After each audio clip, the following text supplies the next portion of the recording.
For 43 years, my husband and I believed we had done everything right. We married young. I was 22, he was 26, and we built our life the slow, careful way. We saved before we spent. We stayed in the same house in Maplewood, New Jersey, long after we could have afforded something bigger, because we believed roots mattered more than square footage. We raised 2 children in that house. We thought we knew them. I was 64 years old when my daughter-in-law looked me in the eye on a hiking trail in the Pocono Mountains and smiled at me, and I smiled back, and neither of us said a word about what was coming. I didn't know what was coming. That's the part that still keeps me up at night. My son had always been the complicated one.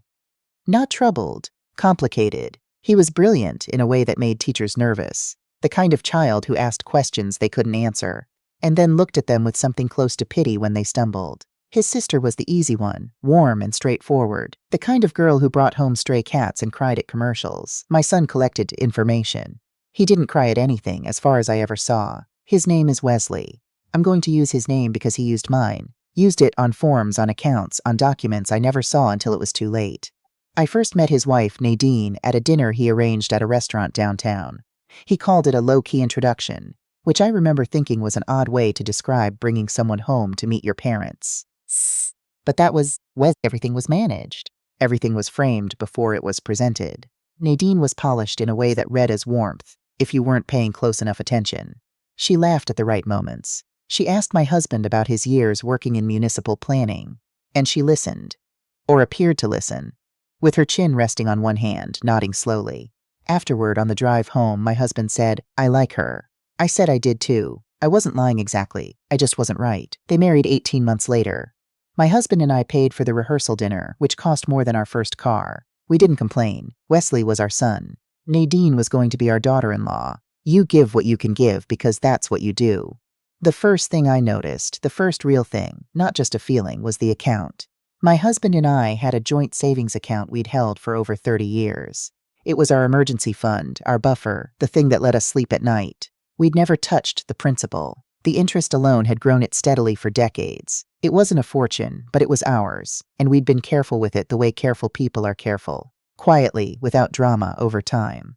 About 2 years into Wesley and Nadine's marriage, I went to make a routine transfer for a home repair and saw that the balance was lower than it should have been. Not dramatically lower. Just enough to make me frown at the screen and assume I'd miscounted somewhere. I didn't say anything to my husband.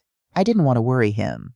He'd had a minor cardiac event the year before, nothing severe, the doctors said, but enough to make me watchful of his stress levels. I'd told myself I'd look into it later. I looked into it later. The later kept expanding. Looking back, I think I already knew something was wrong in the way you know a smell in the walls means something worse than a smell. I kept finding reasons not to follow the thread. Wesley had our power of attorney. We'd set that up when my husband was in the hospital, a practical decision that made sense at the time. Nadine had recently taken over managing some of our mail, as a favor, she said, because we'd mentioned we found the paperwork overwhelming. I'd signed something at Wesley's kitchen table one Sunday afternoon that he said was a routine update to our estate documents. He walked me through it quickly. I didn't read it word for word. I trusted my son. That is the sentence I have had to learn to hold without breaking. I trusted my son. Nadine called me in March to suggest the trip. A long weekend in the Poconos, she said. A cabin, some hiking, some fresh air, a chance for all of us to reconnect. She knew my husband and I loved the mountains. We'd taken the children there every summer when they were small. It would mean so much to Wesley, she said. He misses time with you both. We both do. I felt something loosen in my chest when she said that. Wesley hadn't been calling much. I'd been carrying a low-grade grief about it for months. The kind of grief that doesn't have a clean name because your child is still alive, and you can't quite justify how much it hurts to feel them pulling away. When Nadine said he missed us, I wanted it to be true so badly that I chose to believe it. My husband was more hesitant. He said his knees weren't what they used to be, that he wasn't sure about the hiking. Nadine sent a link to the trails, flat, easy, suitable for all fitness levels. She sent photos of the cabin. It looked lovely. My husband looked at the photos and said, "Well, all right." We drove up on a Friday morning in late April. The trees were just coming into leaf, that early green that looks almost yellow in the light. I remember the drive feeling good, my husband's hand resting on the console between us, the radio playing something neither of us could name, but that we both liked anyway. I remember thinking, this is what we worked for. This ease, these ordinary good things. Wesley and Nadine were already at the cabin when we arrived. Wesley hugged me longer than usual. I noticed it and told myself it was a good sign, that whatever distance had grown between us was thawing. Nadine had made coffee. We sat on the back porch and looked at the hills and talked about nothing in particular. The drive, the weather, a neighbor's renovation project. And it felt, for a few hours, like the family I'd believed we were. We went to bed early.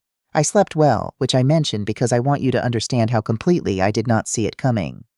Saturday morning, Nadine suggested the trail.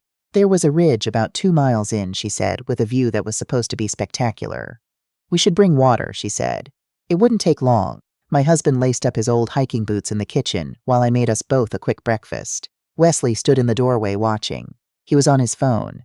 When I handed him a plate, he put the phone down and smiled at me, and I thought, there he is, there's my boy. The trail was easy at first, just as advertised. The 4 of us walked in a loose group, Wesley and Nadine slightly ahead. The air smelled like pine and cold water, and that particular kind of quiet that only exists when you're far enough from a road. My husband pointed out a woodpecker somewhere above us, and we both stopped to listen for it. The ridge came into view around the 2nd mile. Nadine had been right. The view was genuinely beautiful. A long sweep of folded hills going blue in the distance, the sky enormous above them. We stood at the edge. We stood too close to the edge. I know that now. I knew it then, vaguely. As a background thought, I didn't quite bring forward. What happened next happened fast in the way that things happen fast when you are not expecting them. When your body takes longer than a second to understand that your brain has not caught up to what your eyes are seeing. Nadine moved to my right. Wesley moved to my left. And then the ground was gone, and the sky was spinning, and I was falling, and the only thought I had, the only clear thing in all of it was my husband's name. I don't know how long we were unconscious. I came back to myself in stages. The first thing I was aware of was pain. My left side, my shoulder, something wrong with my wrist. The second thing was sound. Voices. Wesley's voice, from somewhere above and behind me, saying something I couldn't parse. Nadine's voice responding. And then my husband's hand found my arm, and his voice was directly in my ear, so quiet it was barely breath. Don't move, don't make any sound. Pretend you're dead. I lay still. It was the hardest thing I have ever done. The voices continued for what felt like a very long time. I heard Wesley say something about the trail being slippery. I heard Nadine say she couldn't see any movement. I heard Wesley say, give it a few more minutes. I lay in the dirt with my husband's fingers locked around my forearm, and I breathed as shallowly as I could, and I thought about nothing, because if I had thought about anything, I would not have been able to stay quiet. Eventually, the voices faded. Footsteps going back down the trail. Silence. We waited another 10 minutes. My husband counted. I could feel him counting, his grip tightening with each minute, releasing slightly. At 10, he said very quietly, okay. I turned my head and looked at him. He had a gash across his forehead that had bled down into his eyebrow. His face was the color of chalk. He was looking at me the way he'd looked at me 30 years ago in a delivery room, when things had gone wrong and then right again. Like I was the only fixed point in a spinning room. My phone, I said. It was still in my jacket pocket, miraculously. The screen was cracked, but it worked. I called 911. Then I called my daughter. My husband lay beside me with his hand over mine while I talked, and I noticed that his hand was shaking. And I noticed that mine was too. And I noticed that I was still not letting myself think about Wesley, because if I thought about Wesley, I was going to fall apart. And we were still on the side of a mountain, and I needed to not fall apart yet. The paramedics found us 90 minutes later. We were treated at a hospital in Stroudsburg. My wrist was fractured. My husband had a concussion and 2 cracked ribs. The county sheriff's department was there before we were even discharged. My daughter had driven up from Philadelphia and was pacing in the hallway outside my room when I woke up from the x-rays. Wesley and Nadine had already left the area. They'd checked out of the cabin before the ambulance arrived. This is the part where I have to tell you something I didn't know until my husband told me in that hospital room, sitting up in his bed with the bandage on his forehead and the IV still in his arm. He had known for 6 weeks. He had known, or suspected, or feared, which isn't quite the same thing but was close enough, that Wesley was planning something. He'd found a discrepancy in our accounts that was larger than anything I'd noticed. He'd hired an attorney without telling me. The attorney had begun documenting the financial irregularities. And then, in the process of that investigation, the attorney had found something else. Something from before. Something from 22 years ago when Wesley was 24. There had been an accident. Wesley's college roommate, a young man named Philip, who had been Wesley's closest friend for years, had died in what was ruled an accidental fall from a fire escape in their apartment building. Wesley had been the only other person there. He'd told the police they'd been drinking, that Philip had leaned against the railing, that it had simply given way. The railing had been inspected afterward. It was old, corroded. The ruling was as accidental death. Wesley had gone on with his life, and so had everyone else, and the file had gathered dust for 22 years, until my husband's attorney started pulling on threads.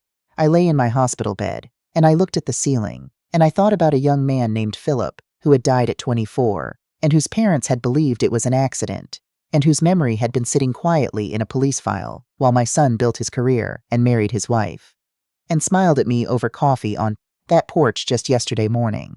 I thought about what it means to love someone for 40 years and not know them. The investigation that followed lasted 8 months. It was thorough in a way that investigations sometimes are when there is enough evidence and enough will and enough people who want the truth badly enough to keep pushing. My husband's attorney turned over everything he'd gathered. The financial records were extensive.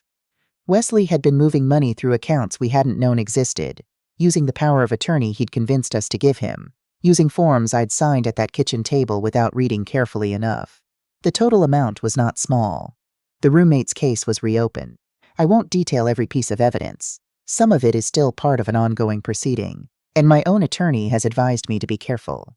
What I can tell you is that Philip's mother is still alive, and that she called me when she heard, and that we talked for 2 hours, and that I cried in a way I hadn't since my own mother died. Wesley and Nadine were arrested in Harrisburg, Pennsylvania, 11 days after they'd left us on that mountain. They hadn't gone far. They'd checked into a motel and then another motel, and apparently had some plan that hadn't accounted for us surviving. My husband and I were back in our house in Maplewood when the call came. We were having dinner. Just soup, nothing special. My husband answered the phone. He listened for a moment, and then he set the phone down on the table very carefully, and he looked at me, and he said, "They have them." I nodded. I went back to my soup. I sat there and I ate because there was nothing else to do, and because my hands were still shaking, and I needed to hold something warm. My daughter calls every day. She is the person I should have talked to more about more things for more years. She is uncomplicated in the way that I used to think was the less interesting kind of love, and I now understand is the most valuable kind. She drives up on weekends and brings groceries we don't need, and sits on the same back porch where we used to sit when she was small. And she doesn't make me talk about Wesley if I don't want to. And sometimes I do and sometimes I don't, and she is fine either way. My husband's ribs healed before his concussion did. For several weeks he had headaches that came and went, and sometimes left him sitting very still in a chair, with his eyes closed. And during those weeks I learned how to be afraid in a different way than I'd known before. Not the sharp terror of falling, but the slow, dull weight of watching someone you love be fragile. He is better now. He is careful on stairs. He makes jokes about it. Careful jokes, the kind that have some grief tucked inside them but are still jokes. I let him make them. Laughter is something you earn.